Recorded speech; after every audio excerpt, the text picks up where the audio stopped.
Dan puskesmas itu kalau ono apike kan tidak hanya puskesmas yang apik, dinas kesehatannya apik, kabupatennya apik, bener ndak? Iya. Nek ono eleke sing komplain tekan bupati juga. Iya kan? Oke ya.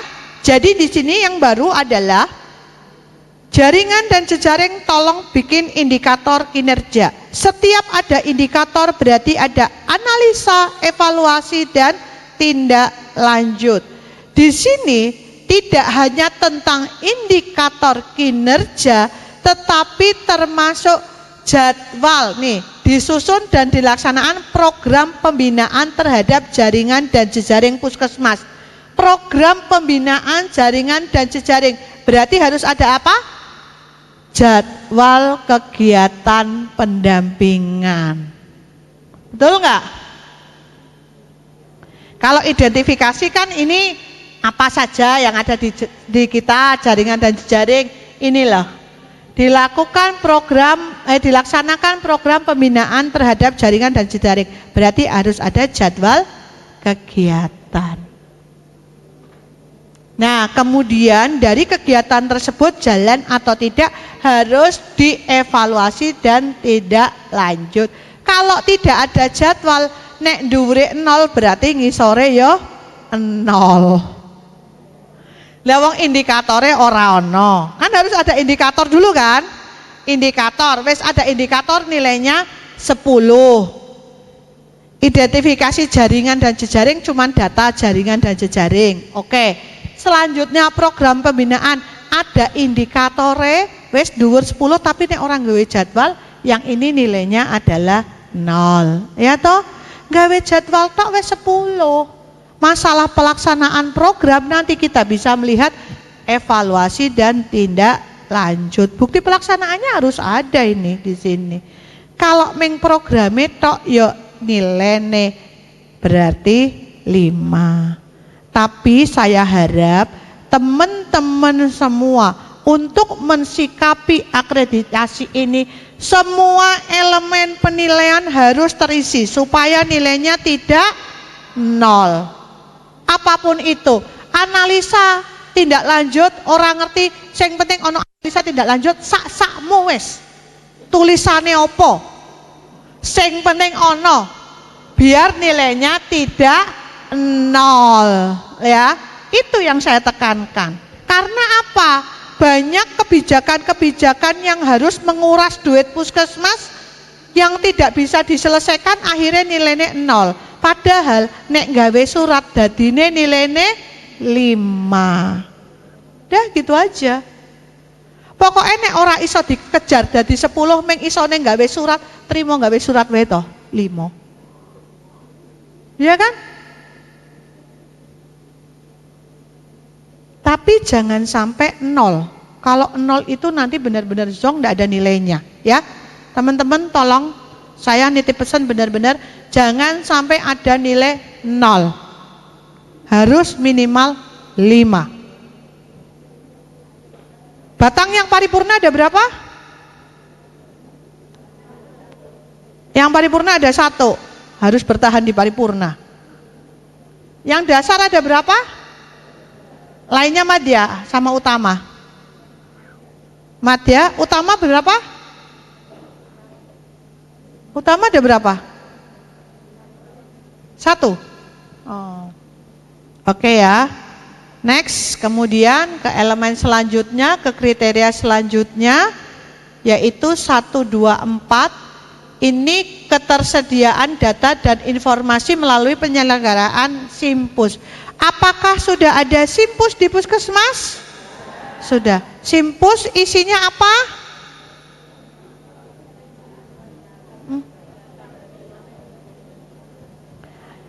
Simpusnya ini isinya semua data apa hanya EPUS yang berisi rekam medis pasien?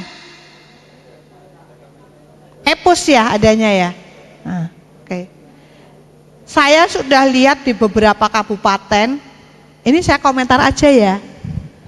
Banyak kelemahan di EPUS puskesmas karena 1 isinya tidak lengkap. Kalau itu menjadikan data jenengan sebagai data rekam medis, tolong dilengkapi. Itu yang pertama, tolong dilengkapi. Dari identifikasi pasien, dari kajian awal, dari bagaimana swabnya, bagaimana edukasinya, bagaimana terapinya, bagaimana saat rujukannya, bagaimana inform konsennya, bagaimana kalau ada tindakan sisi operasi, semuanya harus muat di dalam situ. Karena apa? Untuk penilaian bab 3 selesai dilihat dari rekam medis. Adanya EPUS ya. EPUS itu isinya sing pelayanan terus diklik gitu ya. Itu isinya hanya rekam medis. Di sini kita berbicara tentang SIMPUS, Sistem Informasi Puskesmas. Sistem Informasi Puskesmas berarti apa-apa yang ada di dalam puskesmas ada di dalam sistem itu. Baik pelayanan, baik itu anggaran, baik itu capaian, baik itu kegiatan, foto-foto kegiatan harus masuk ke dalam SIMPUS. Oke wes, nek duwene EPUS didobel nggak sama website puskesmas? Puskesmas pada punya website nggak? Ada yang punya, ada yang tidak. Tolong yang punya website di-upgrade. Selalu itu disesuaikan. Misalkan di situ kan mesti kan ono pimpinane sopo, karyawane sopo wae, sing nglayani di RPU siapa, KIA siapa. Kan harus ada seperti itu toh. Puskesmas harus bisa memberani di situ masalah anggaran, masalah rencana kegiatan. Semuanya harus masuk dalam SIMPUS. Gue nek ra ngomong toh, ini loh. Aku bilang bagi ini nih.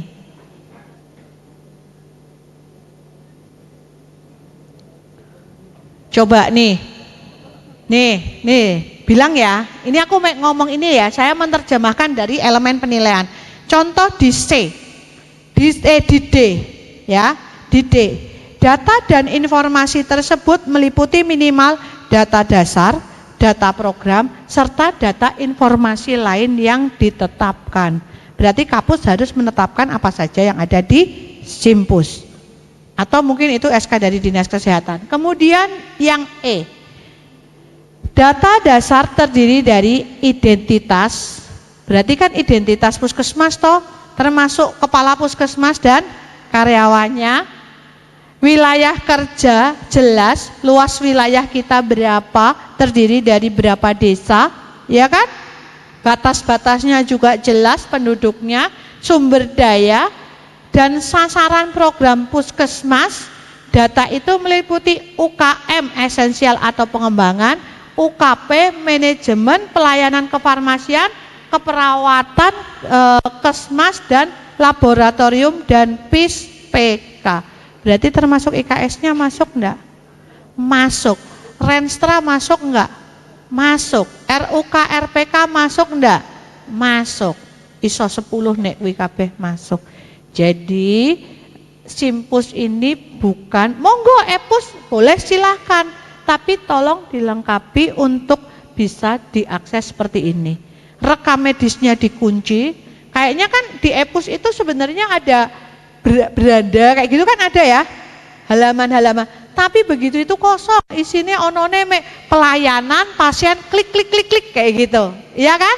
Lainnya zong. Oke, monggo bagaimana mau seperti apa? Tapi tolong SIMPUS ini muatannya sudah jelas, di pokok pikiran ada. Duduk jare Jenti, jare Permenkes, ya enggak? Ini kan dasarnya Permenkes. Bukan saya yang bikin. Disesuaikan monggo dari Dinas Kesehatan mau seperti apa. Nah, termasuk PKP. Benar nggak tadi yang saya ngomongkan dari awal? Ada nggak nih di EP semua? Nek mungkin Dinas Kesehatan belum bikin, mungkin yang sudah ada website nanti bisa ditampilkan di website, tinggal diupdate aja websitenya, tidak apa-apa, ya. Puskesmas ki apa wae pinter, apa wae iso, sim salah bem pasti dadi. Apa sing ora iso wong puskesmas?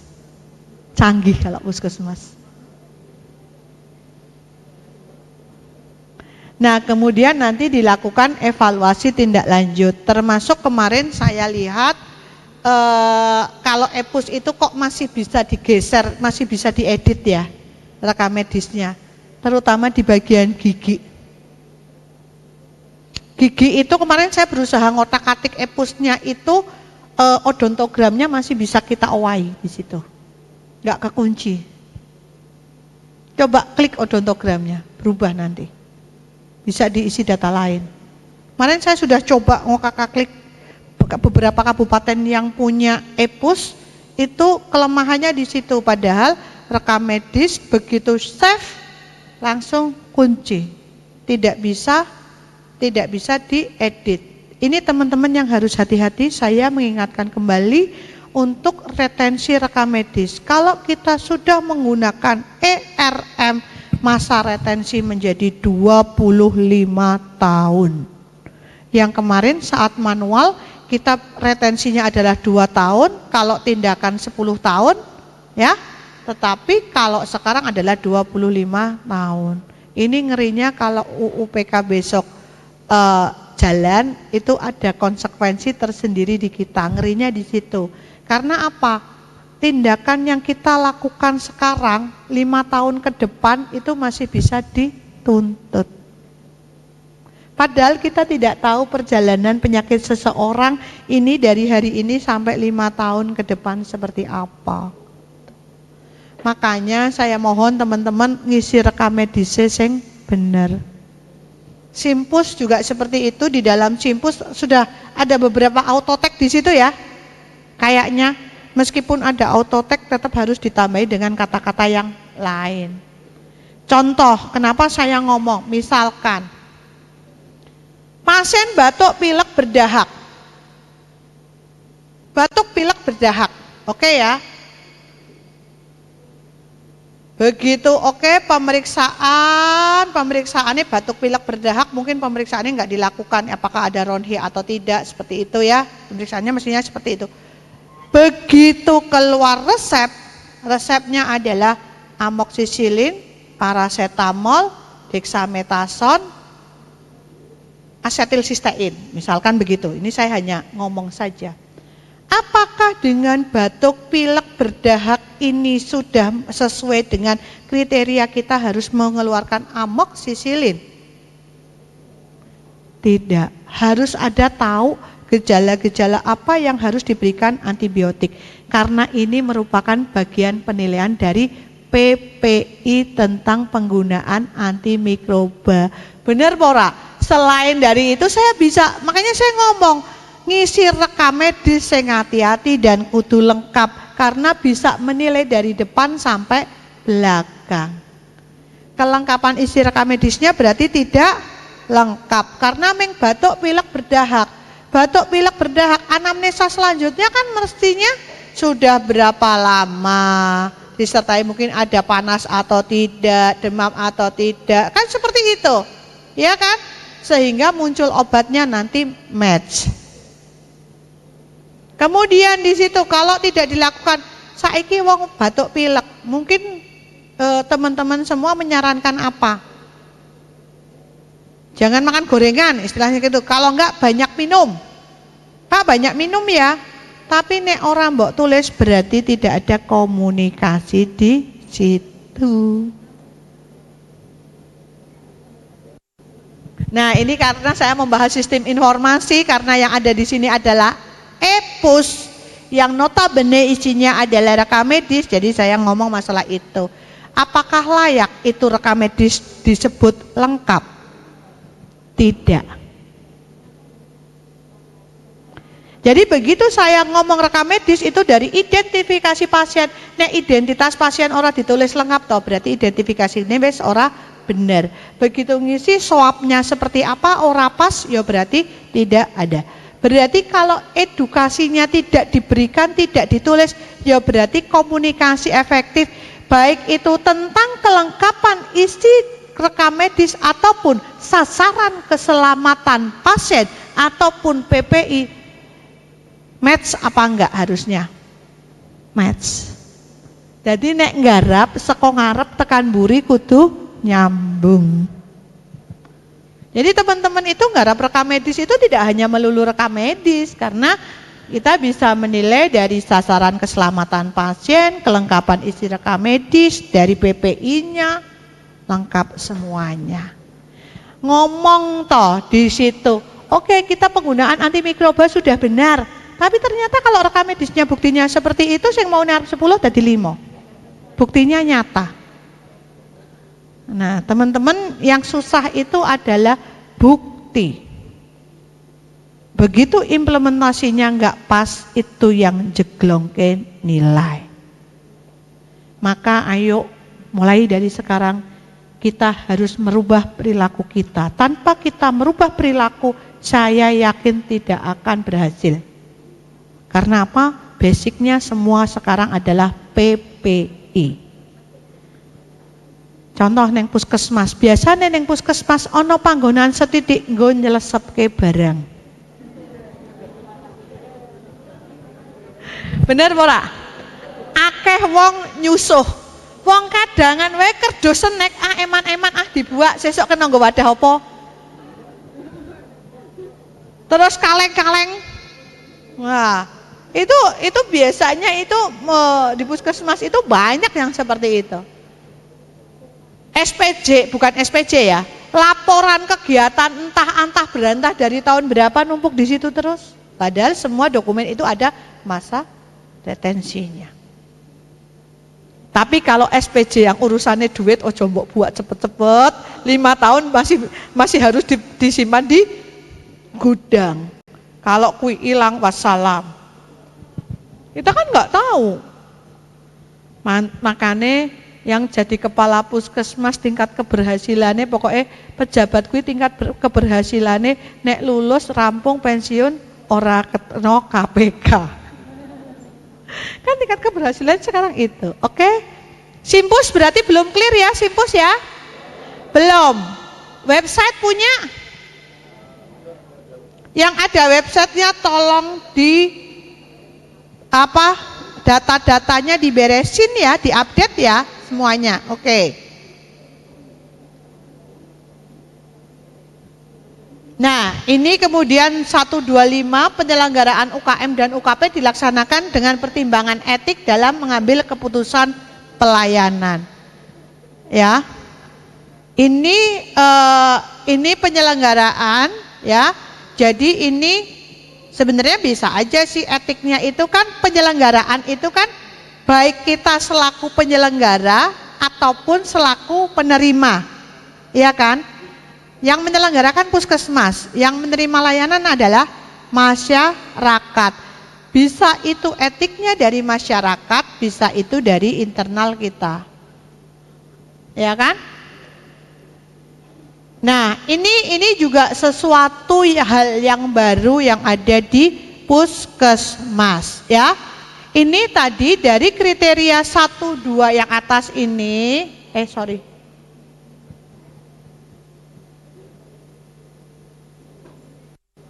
Nah, 1, 2, 1 ini adalah kode etiknya. Kalau di sini adalah ngomongin masalah timnya 125. Di 125 kita ngomong adalah kepala puskesmas yang F dapat membentuk tim etik dengan keterwakilan dari pelayanan UKM, UKP, KMP, dan mutu. Ini sesuatu hal yang baru lagi. Sudah bentuk tim ini puskesmas? Sudah ada yang bentuk? Belum. Besok nanti harus ada tim ini. Oke? Ini karena memang untuk saat ini puskesmas menghadapi banyak tantangan dan dilema etik dalam memberikan pelayanan, maka berpotensi menimbulkan konflik. Contoh kemarin, vaksinasi COVID, konflik gak? Konflik baik internal maupun eksternal. Internalnya yo, aku kon vaksin terus kok. Kayak ngene, berjibaku, iya kan? Internalnya kan minimal itu. Teman-teman puskesmas dari kemarin vaksinasi rak rampung-rampung, rak barbar, belum lagi kalau ada catatan-catatan khusus. Terus belum lagi masyarakat banyak yang menolak. Banyak nggak yang menolak? Banyak. Nah, ini masuk dalam dilema etik. Ya. Ini suatu hal yang baru, bagaimana kepala puskesmas perlu menetapkan cara pengelolaan dan mencari solusi terhadap dilema tersebut. Jadi otomatis tentunya akan dibantu oleh tim etik, ya. Nah, ini banyak, ada beberapa contoh di sini contohnya misalkan vaksinasi, bias aja ada yang menolak nggak? Ada pasti, ya. Jadi ini merupakan salah satu dilema etik. Monggo penyelesaian seperti apa diserahkan kepada puskesmas masing-masing. Kita harus bisa memberikan advokasi kepada tokoh agama, tokoh masyarakat setempat apabila terjadi dilema etik. Ning iso wae itu adalah merupakan perilaku dari pegawai kita. Contoh, jadwale wis gawe jadwal, masyarakat sudah berkumpul, bidane ra ono, petugasnya ra ono, tidak ada pemberitahuan. Jadi masalah enggak? Masalah. Nah, itu adalah urusan pembinaan pegawai. Ya. Jadi kita harus juga melihat sumber permasalahannya tuh ada di kita atau memang benar-benar ini pure dari masyarakat. Kalau dari masyarakat otomatis kita harus mendekatkan ke masyarakat, baik tokoh agama, tokoh masyarakat, seperti itu. Memang kalau memang puskesmas tidak bisa menyelesaikan masalah etik, dilema etik ini, kita harus meminta bantuan kepada dinas kesehatan untuk menyampaikan masalah ini. Karena kemarin masalah vaksinasi COVID itu juga banyak banget, termasuk kalau di saya itu kemarin itu terutama Nyun Sewu ya, yang di pesantren. Banyak terjadi penolakan, sehingga ini kan menjadi masalah juga bagaimana kalau kita sendiri tidak mungkin, kita harus minta tolong dinas kesehatan untuk mengadvokasi seperti itu. Jadi monggo silahkan bagaimana cara penyelesaian dilema etik diserahkan kepada kepala puskesmas. Ini sesuatu yang baru. Nah, ini contoh tentang formulir pelaporan dari dilema etik. Jadi kalau ada dilema etik, ini kita harus membuat pelaporan. Nanti yang menyelesaikan dari tim etik.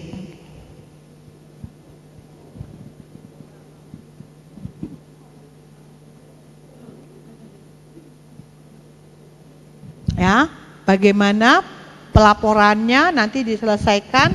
Kalau saya sih pelaporan, kalau ada pelaporan ya harus langsung ke tim etik kalau urusannya dengan dilema etik, ya.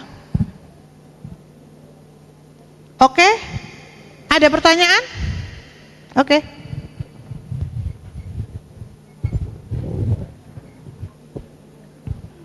Assalamualaikum warahmatullahi wabarakatuh. Izin bertanya dokter, untuk masalah yang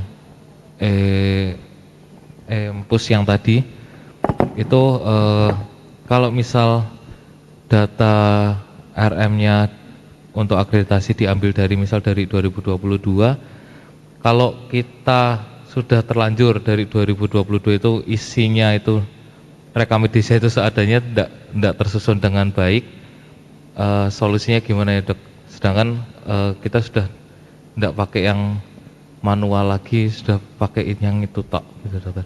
Cuman untuk yang insya Allah untuk yang pas 2023 ini setelah diberi setelah diberi pengetahuan dan hari kemarin sudah dijelaskan ya sama dokter Ita ya, kelengkapan isi rekam medis dan sebagainya. Nggih dokter. Nggih, oke. Cuman yang kan kalau yang tahun-tahun lalu kan sudah tidak bisa diedit lagi, sudah terkunci. Nah itu gimana? Solusinya seperti apa? Nggih. Oke, semua rekam medis tidak bisa diedit, biarkan apa adanya. Nah, sekarang wong wis ngerti, tulung diganti, bukan diganti ya. Jadi yang dulu udah nggak bisa diganti, Tetapi mulai hari ini kita bikin nulisnya sing bener. Apabila di aplikasi itu tidak bisa, ya kita harus menambah aplikasi yang lain supaya itu piye caranya iso gitu. Jadi seperti itu. Mau tidak mau, suka tidak suka, kalau kita tidak lengkap rekam medisnya itu repot buat kita sendiri. Kalau terjadi apa-apa wis toh. Sekarang mungkin sekarang belum. Mudah-mudahan besok pun tidak kayak gitu. Tapi kan kita tidak tahu jenenge menungso apa sih ning endi. Jenenge wong golek-golek, ngarep golek-golek kita nggak seneng sama kita juga kita tidak tahu. Betul kan? Jadi kalau kemarin sudah tidak lengkap, sekarang tolong dilengkapi sehingga kita tahu progresnya, bahwa teman-teman kan besok yang akan dilihat rekam medis adalah 3 bulan. Ya, kurang lebih sekitar 3 bulan. Nek September berarti isih ono bulan Juni ya. Juni, Juli, Agustus, mestinya pas saat penilaian survei sudah lengkap, maksudnya tahu progresnya gitu loh Mas. Maksudnya kalau kemarin tidak lengkap, tapi kan itu kan tentang identitas pasien masih bisa diedit, bener nggak? Iya, kalau EPUS itu identitas pasien bisa diedit. Tapi coba diklik lagi sih, kemarin saya sempat nyoba itu memang masih ada beberapa yang bisa diedit. Tapi tolong tidak perlu diedit. Jadi apa adanya. Setelah itu besok perlakuannya harus sudah berbeda karena sudah tahu. Terus saya tanya, berarti sekarang sudah nggak pakai rekam medis ya? Rekam medis yang tulis sudah nggak ada? Berarti dua-duanya masih dipakai ya? Oke, ya wis, ya nggak apa-apa. Nanti perlakuan yang ini bagaimana? Masalahnya tadi katanya sudah nggak pakai itu, semua pakai EPUS. Kalau pakai EPUS tak tanyakan lagi, yang kemarin pada kemana rekam medisnya? Karena pasti masa retensi belum masuk kan, belum masuk masa retensi kan, pemeriksaan terakhir. Oke? Ya. Ini saya, sebentar, sana dulu habis itu jenengan. Ini saya sudah Maaf Ibu, tiap hari ngomong kayak gini. Mau bertanya Bu? Ya monggo. Ya. Untuk pembinaan jejaring itu apakah wajib untuk semua jejaring yang ada di wilayah puskesmas ataukah hanya yang bersedia saja? Begitu, terima kasih. Oke. Satu lagi monggo. Monggo silahkan Mbak. Ini Pak, Ibu itu yang dekatnya jilbab merah. Saya maaf duduk sambil istirahat.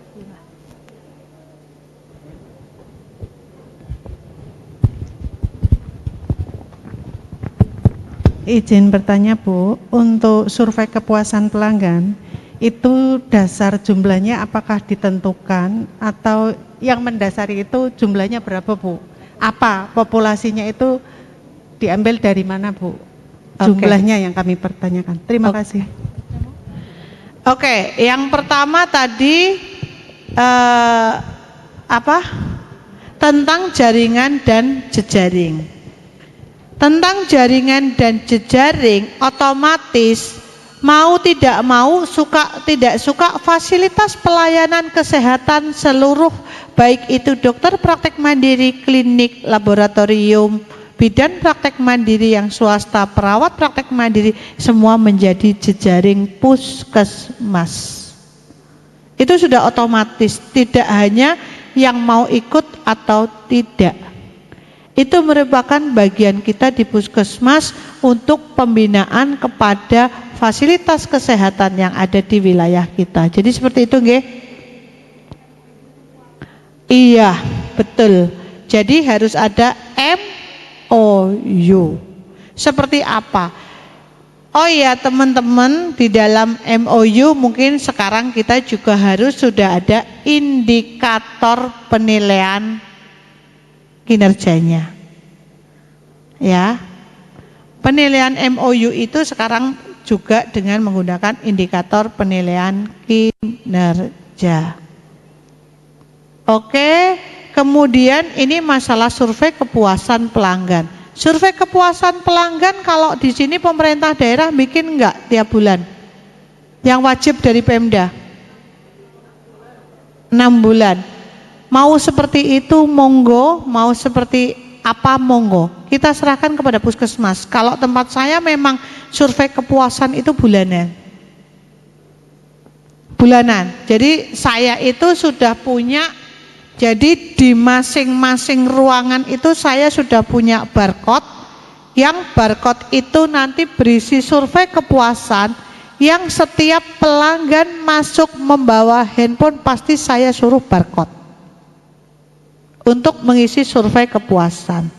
Tentang berapa jumlah respondennya monggo disesuaikan.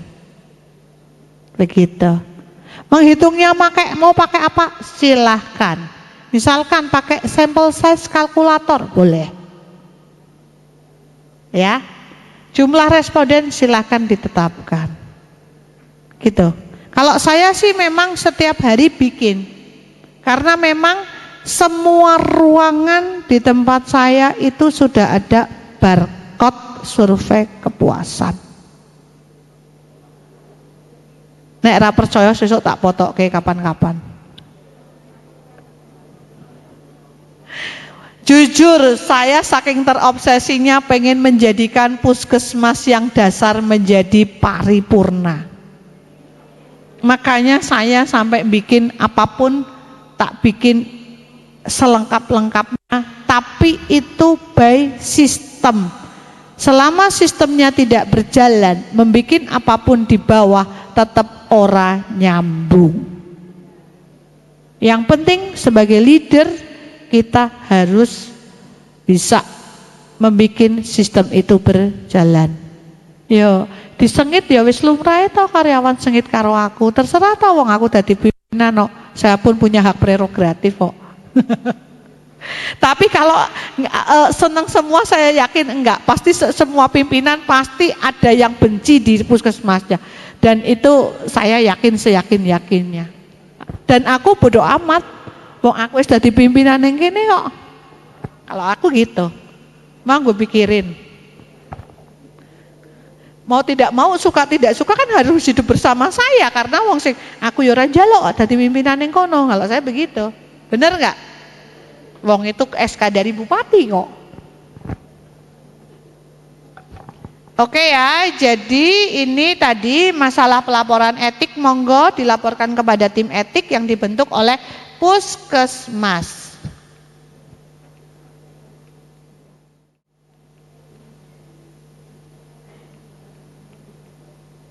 Ya ini formnya, contoh form, monggo kalau puskesmas mau membentuk form seperti apa ya, silahkan mau mengadop juga boleh. Nah ini manajemen SDM, ini nilainya orang 10 bangetan, kudu 10. Ya toh EP ini kudu 10 kabeh loh. Tersedia SDM dengan jenis jumlah, nah iki sing neng puskesmas dadine halal. Ya toh? Ora ono farmasi asal ono surat pengajuan kepada dinas kesehatan ya wis halal, ya toh? Puskesmas air mata dengan mata air, mungkin sing air mata iso gawe pegawai blut, sing mata air iso dadekke pegawai pirang-pirang, puskesmas air mata tentunya tidak bisa. Entek kapitasine nggo bayari pegawai blut. Kan seperti itu. Oke ya. Ini analisa jabatan Anjab, ada semua pasti? Anjab, karena besok syarat akreditasi. Syarat puskesmas mendaftarkan ke LPA itu pertama harus ada surat permohonan ke LPA. Yang pertama jelas. Yang kedua INM harus sudah diisi. Buktinya apa? Pakai screenshotan. Yang ketiga itu aspak. Aspak juga harus sudah terisi ya. Carane ngisi piye, mbuh kepiye carane, buktine kepiye, alatnya kepiye, puskesmas wis paling pinter kayak ngono. Batine sopo sing arep surveyor buka-buka aspak siji-siji ya. Saya juga males kalau suruh kayak gitu. Kemudian SIS DMK. Ini nyambung dengan Anjab ABK. Benar nggak? Oke, berarti ini harus EP ini kriteria 131 harus 10. Kenapa? Analisa jabatan, Anjab, ABK sudah ada semua. Pemenuhan SDM bagaimana yang memberi pelayanan. Misalkan sudah semua punya petugas rekam medis? 21 sudah ya? Sudah semua? Ada yang belum? Enggak ada. Sudah punya farmasi? Sudah punya apoteker semua? Ada yang sudah, ada yang belum. Ya kan? Semua sudah punya sanitarian, apa tesih perawat sing didadekke sanitarian? Loh. Semua sudah punya surveillance? Loh. Ada yang belum kan? Semua sudah punya promkes? Nah, jadi pasti ada beberapa kegiatan yang tidak sesuai. Berarti ini bisa dibuktikan dengan Anjab dan ABK. Ya. Padahal yang jenenge surveillance itu butuh ya kan dari epidemiologi kayak gitu. Monggo tapi halal neng puskesmas bidan dadi surveillance ya ono. Ya kan? Ada pasti itu. Belum SKM istilahnya seperti itu. Banyak masih ada. Kalau promkes mungkin sudah terisi karena kemarin di BOK ngomong promkes BOK buat boleh untuk bayari tenaga promkes, gizi, begitu kan? Yang setelah itu akhirnya ora ono kebruk kabeh neng BLUD. Ngabruk kabeh neng BLUD. Itu yang menjadikan puskesmas air mata semakin menangis. Ya kan, puskesmas ada yang kalau yang mata air nggak apa-apa, tapi kalau yang air mata tobat. Ya kan kriteria puskesmas hanya itu sekarang, mata air dan air mata. Mata air santai, kapitasinya gede, oke, asal karyawannya ora oke, jumlah yang diterima gede. Masih bisa cari dari non kapitasi. Tapi puskesmas air mata, wah wis nangis, jumlah pesertane sithik, karyawane oke, dibagi dadine ketemune sithik. Kan seperti itu. Saya udah ngalami kok di puskesmas air mata dan mata air. Iya. Kenapa saya bilang mung saya wis ngalami dari puskesmas yang saya jaspele hanya terimanya enggak ada 2 juta sampai yang lebih dari 5 juta kan ada kayak gitu. Jadi saya udah ngalami seperti itu. Wis ngrasake dadi puskesmas air mata dan mata air. Oke ya. Ini puskesmas berupaya yang ini pasti sudah ada di anggaran. Berupaya memiliki pegawainya memiliki pendidikan, keterampilan, kompetensi, pengalaman, orientasi dan pelatihan. Ada anggarannya di BLUD? Ada. Diumumke pura sing butuh pelatihan coba? Diumumkan. Jadi itu menjadi bukti bahwa kita memfasilitasi pegawai untuk selalu meningkatkan kompetensi, gitu ya.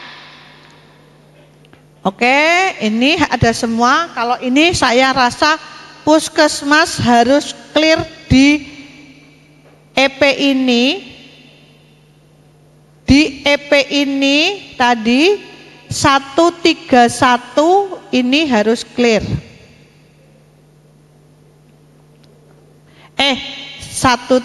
Ini harus clear semuanya. 131 ini harus 10. EP-nya A, B, C, D semua harus 10. Harus bisa karena memang bisa 10. Manakala sing D, oke ya.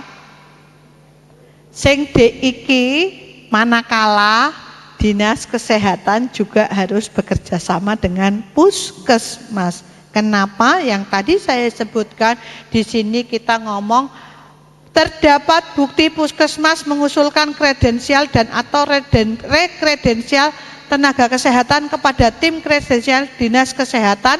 Nah, kalau baru puskesmas baru mengusulkan itu nilainya 5. Tapi nek Dinas Kesehatan wis memberikan feedback tindak lanjut dari hasil kredensial berarti 10. Ayo Dinas Kesehatan dang gawe, dang cepetan. Nah, ini mekanisme kredensialnya. Jadi puskesmas nanti akan memverifikasi dan memvalidasi data-data. Ini khusus untuk tenaga kesehatan ya, bidan, perawat, analis, farmasi, ya kan, Omkes, Epid, semua yang punya STR lah pokoknya. Ini nanti diverifikasi dan divalidasi oleh Kapus. Kapus memberi surat kepada Dinas Kesehatan, memberikan surat kepada Dinas Kesehatan, kemudian Dinas Kesehatan itu memfeedback, misalkan Jentini seorang dokter, ternyata saya tidak punya ACLS, ATLS, ya, tidak punya, itulah BPGD. Keluarnya apa? Saya tidak layak di IGD, benar enggak? Betul. Karena memang saya tidak punya kompetensi di situ. Tetapi kalau tidak punya kompetensi itu, saya rasa memang kita tidak boleh. Ya kan, karena wajib MOU dengan BPJS pun meskipun puskesmas ditanyakan pasti itu ada pelatihan ATLS, ACLS, salah satunya harus ada. Maka pelatihan-pelatihan yang expired segera di-update. Ya, monggo. Ini karena ini dari kepala puskesmas menyerahkan kepada tim kredensial, kemudian tim kredensial itu membuat resume yang nanti keluarnya ke puskesmas adalah masing-masing person itu kewenangannya apa. Misalkan perawat orang duwe PPGD, orang duwe BTCLS, kayak gitu berarti perawat itu tidak layak menjadi perawat di IGD. Notnya berarti harus segera pelatihan. Akan layak setelah dia mengikuti pelatihan. Mungkin saja saat melakukan kredensial puskesmas urung duwe anggaran, kan bisa aja kan? Pelatihannya expired, puskesmas tidak punya anggaran, belum punya anggaran karena anggarannya mungkin munculnya belakangan atau perlu ada anggaran perubahan sehingga ini pelatihan belum berjalan, maka bisa memberikan not setelah pelatihan, maka boleh seperti itu, boleh. Asal sudah ada keterangannya dari puskesmas. Gitu. Oke ya, petunjuk teknis kredensial kan puskesmas kan oke dimaafkan sih. Ya toh? Monggo silahkan, ini dari sudah ada bukunya, silahkan bisa di-download tentang bagaimana sih sebenarnya kredensial itu. Jadi EP-nya Dinas Kesehatan ki lumayan ya. Tapi ini ono tapine lho ya. Sekarang puskesmas pengen paripurna, sedangkan kelemahannya tidak ada feedback dari Dinas Kesehatan. Rela enggak puskesmas? Rela enggak? Pasti enggak rela. Ya kan? Enggak akan rela wong mergone gara-gara memang Dinkese ora nono feedback. Oke, kita tidak usah saling menyalahkan. Ayo podo bareng-bareng menyengkuyung, tapi yang penting nantinya setelah ini next Dinas Kesehatan juga akan memperbaiki semuanya. Puskesmas harus bisa melakukan itu. Apa sih sing ora iso digawe puskesmas? Iso wae kan puskesmas gawe surat dengan kop dinas kesehatan, ngerti-ngerti ono sing penting maju ning nggone dinas kesehatan. Pak, ini toh saya minta tolong dokumenku mbok tanda tangani. Sing penting aku duwe dokumen. Seneng dinkes bar kuwi. Tapi dinkesnya juga tolong harus mengevaluasi ini harus tetap berjalan ya.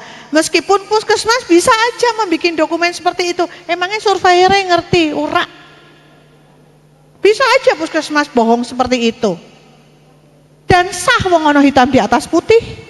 Tanda tangani kepala dinas, asal kepala dinasnya gelem tanda tangan kan clear semuanya. Tetapi tolong meskipun sudah di backup sama puskesmas sedemikian rupa, tapi hal ini harus tetap berjalan dan dijalankan oleh dinas kesehatan itu. Saya tahulah paham dinas kesehatan yo gaweane akeh, pusnya dari atas juga banyak, belum pus dari bawah puskesmas juga tuntutannya oke, podo wae sama. Tapi ayo sama-sama bekerja dan kita harus bekerja sama dengan baik. Enggak boleh saling nyalahke. Nek ora iso gawe dhewe. Titik. Pusing kok.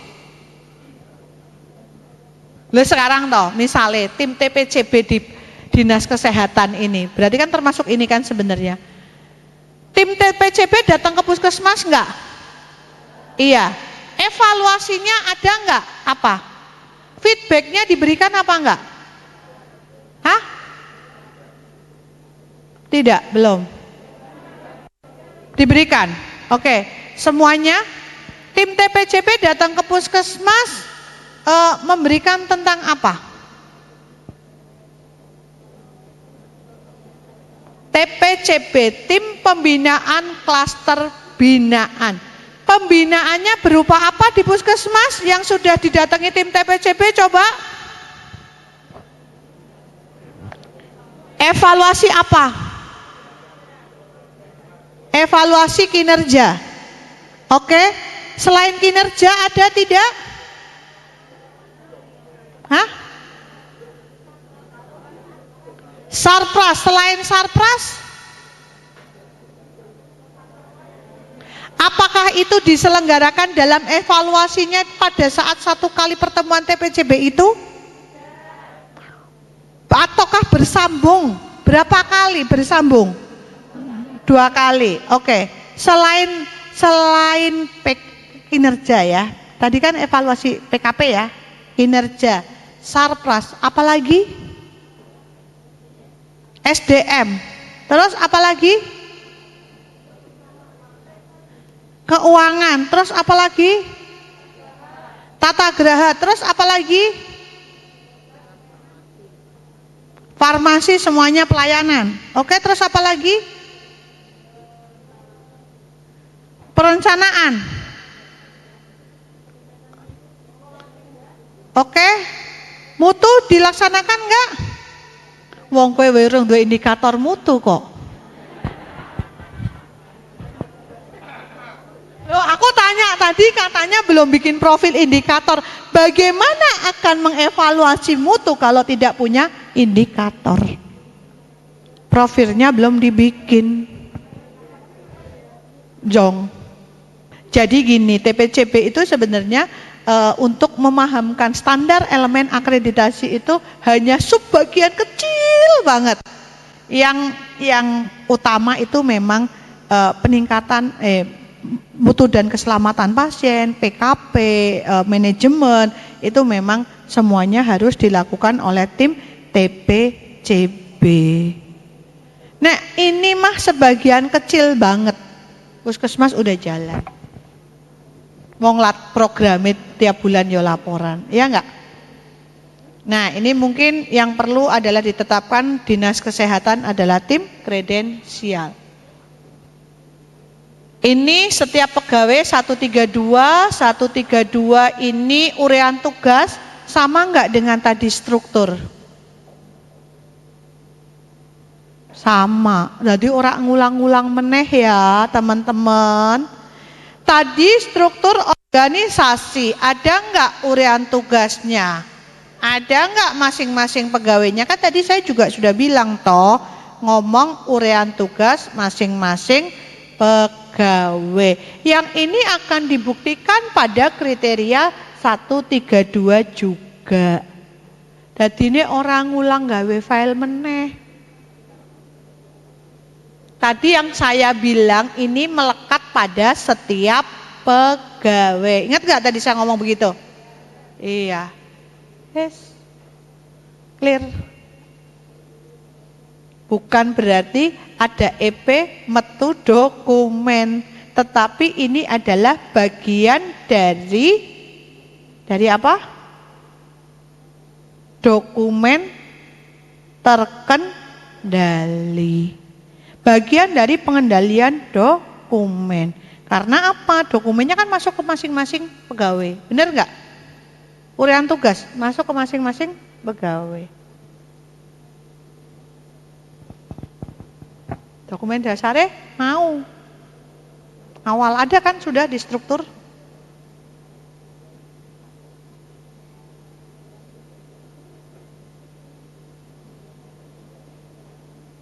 Saya yakin tidak ada pegawai toh sing ora mlebu ning struktur organisasi. Iya enggak? Saiki petugas kebersihan wae mlebu kok ning struktur organisasi kok. Sopo sing arep ngawasi sistem utilitas? Iya kan? Air, gedung, mangi wong wedok meh penekan. Genteng pecah, iya kan? Kadangan masukin. Jadi saya yakin semua itu pasti akan masuk ke dalam struktur. Entah itu tim mutu, entah itu apa, tinggal dieling-eling wong siji megang berapa program tambahan. Aku ono neng diwai itu.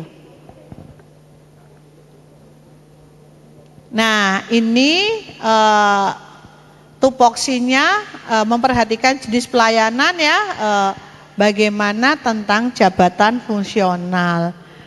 Saiki arep memperhatikan jenis jabatan fungsionale piye nek bidan atau perawat merangkapi bendahara bok atau bendahara blood, tapi yo sah ya. Yang penting kalau bendahara itu penetapan SK-nya di sini dari siapa? Bupati. Iya, dasarnya adalah SK Bupati. Ya toh? Arep piye meneh wis ora iso diprotes. Nah, ini ya urean tugas, tugas pokok, tugas tambahan, penilaian kerja jelas, indikator penilaian kerja sudah jelas. Kalau ASN mungkin non ASN juga akan disesuaikan dengan ASN, pasti seperti itu. Monggo seperti apa? Sehingga dalam kita memperpanjang pegawai blood itu juga harus memperhatikan anjap, ABK dan penilaian kinerja. Tapi kadang rasa melas lebih gede daripada anjap, ABK ataupun penilaian kinerja. Itulah kita sebagai manusia. Piye meneh wong wis bertahun-tahun ning kene mosok arep dipecat. Kasihan kan? Saya kemarin juga seperti itu, saya ngalami seperti itu. Saya ngalami punya pegawai yang di KTP itu kelahiran, nggak tahu ya, mungkin apakah zaman dulu ora jelas, di KTP itu kelahiran tahun 79, lebih muda dari saya. Saya lahiran 76. Tapi kan saya wes lihat tampakan fisiknya itu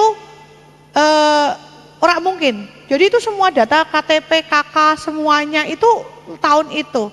Saya bingung, iki aku arep ngeksekusi ini sampai itu pegawai itu saya tes kesehatan tak bayari puskesmas, medical check up lengkap dari EKG, treadmill semuanya lengkap tak bayari toh sama saya.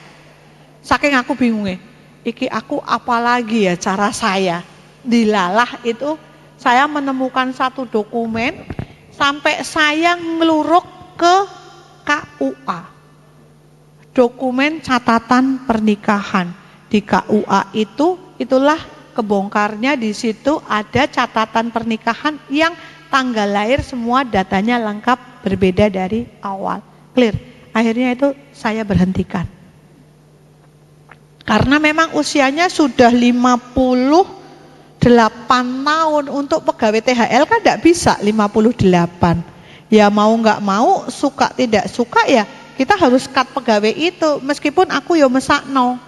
Karena itu merupakan kebutuhan utamanya dia, penghasilan utama. Tapi mau bagaimana lagi, nanti kalau kita terus perpanjang itu adalah salah.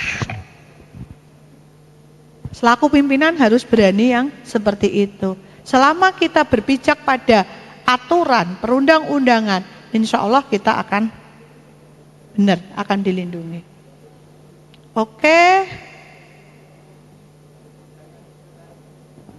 Ada yang ditanyakan? Oke. Ya, monggo. Monggo Pak.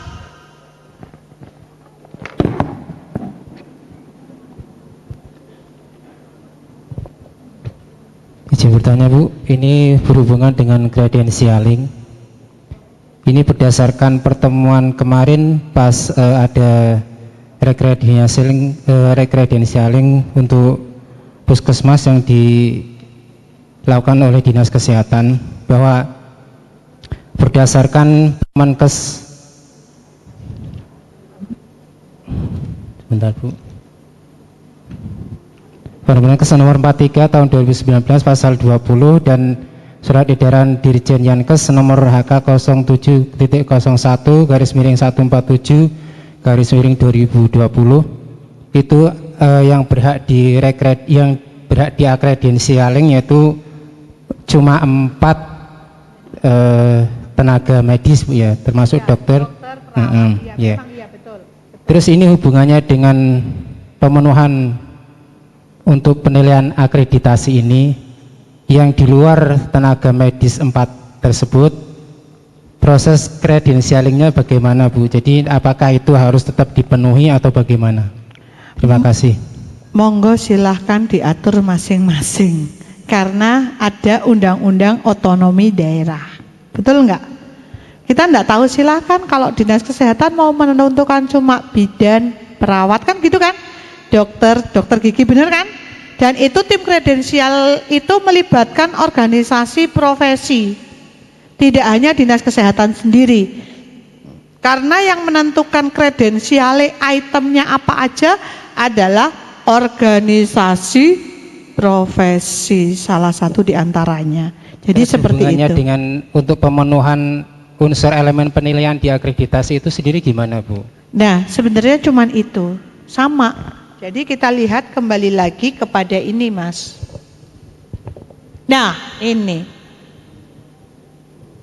di sini pemenuhan akreditasi adalah memang cuman tenaga kesehatan. Tapi teman-teman kalau mau melakukan kredensial kan cuman perawat, bidan, apalagi dokter gigi, sebenarnya cuman itu.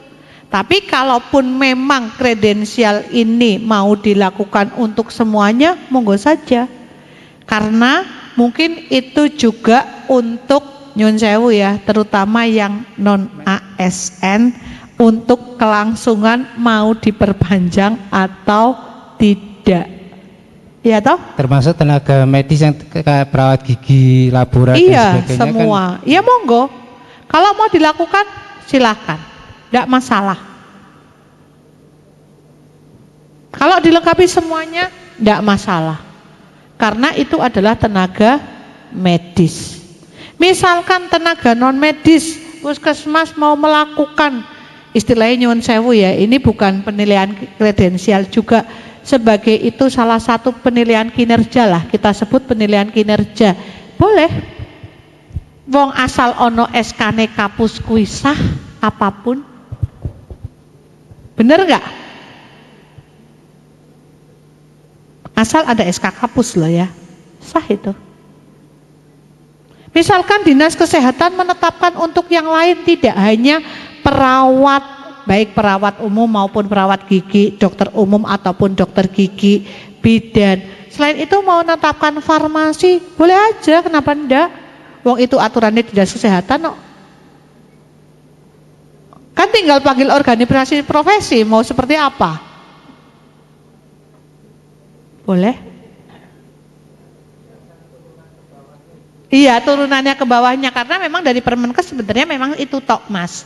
Tapi mungkin ada beberapa kepentingan kan kita tidak tahu ya, yang di bawah sehingga akan menetapkan ke bawahnya itu bisa saja dari nanti akan ada Perkadinkes.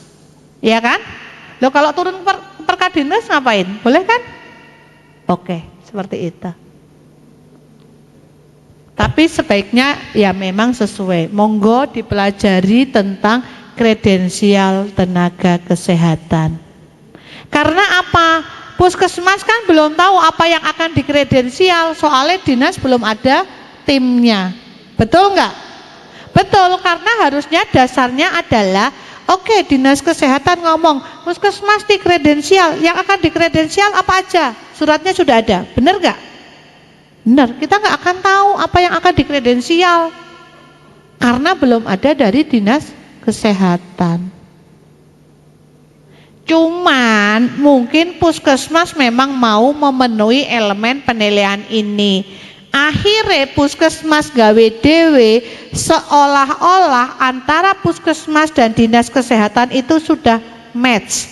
Tapi sesuaikan dengan ini. Petunjuk teknis kredensial apa saja yang harus dikredensial, ojo deladrah. Kalau mau deladrah ya monggo dinas kesehatan seperti apa, kan kayak gitu diserahkan, karena memang ada kok yang memang kredensialnya banyak gitu, asal ono aturane gitu ya Mas. Tenang aja, puskesmas kan arep piye wong ora ono dinas kesehatan, belum ada suratnya. Kecuali kalau dinas kesehatan sudah bentuk tim, iki lho tim kredensial wis ono sing arep dikredensial apa wae, kredensialnya belum jalan, puskesmas ngarangnya lebih gampang. Bener nggak? Betul. Puskesmas le ngarang lebih gampang karena apa? Sudah terbentuk tim, timnya ini syaratnya kredensial ini, wis meskipun itu belum jalan, puskesmas dari syarat tersebut puskesmas bikin terus seolah-olah puskesmas gawe feedback sah. Benar nggak? Yang diperlukan adalah tim kredensial dinas kesehatan sehingga EP ini bisa nilainya 10. Gitu ya Mas? Mohon izin Ibu. Ya. Ya, untuk di Kabupaten Batang kemarin tanggal 5 sebelum kita workshop, kita sudah melaksanakan sosialisasi untuk tentang kredensialing yang nakes niki nggih. Kemudian rencana besok hari Jumat. Nakesnya apa saja Bu? 4 nakes tersebut, Nggih, sesuai di betul. pedoman. Kemudian hari Jumat besok setelah selesai workshop ini, Nggih. kami mengumpulkan tim dari organisasi profesi dan tim dinas kesehatan untuk membentuk tim SK tim itu. Jadi sudah ada progres untuk SK tim kredensial. Oke, berarti sudah ada progres ya. Ya, insya Allah berarti makanya saya bilang mungkin ini progresnya SK-nya nanti besok next minggu ini mudah-mudahan selesai. Ya, insya Allah. Mudah-mudahan minggu ini selesai. Kalaupun belum jalan, puskesmas bisa menjalankan. Benar nggak? Apa sih sing ora iso puskesmas? Puskesmas ki kabeh iso toh? Wong hebat. Yakin toh? Sing ora iso angel sekarang semua menggunakan e-katalog, itu sing ora iso. Iya toh? Sing ora iso gara-gara e-katalog. Kan kayak gitu kan? Yang menjadikan tidak bisa sekarang kan e-katalog. Kita butuh obat kepengen cepet ra iso e-katalog. Kita butuh ora ketang meng brambang bawang kayak gitu kan juga e-katalog. Lewat e-katalog enggak beri makpok? Iya. Kadang telat ora ono utang sik ming gara-gara e-katalog. Bener enggak? E-katalog kalau kita enggak janjian sama penyedia, yo kesuwen. Bener enggak? Iya. Semua kliknya harus bareng. Ya enggak? Pasti kita ada janjian sama penyedia. Janjiannya ki malah dadi muter-muter ya. Tapi piye meneh enggak hanya di sini itu terjadi seluruh jagat raya Indonesia ya. Saya itu nah itu salah satu alasan saya.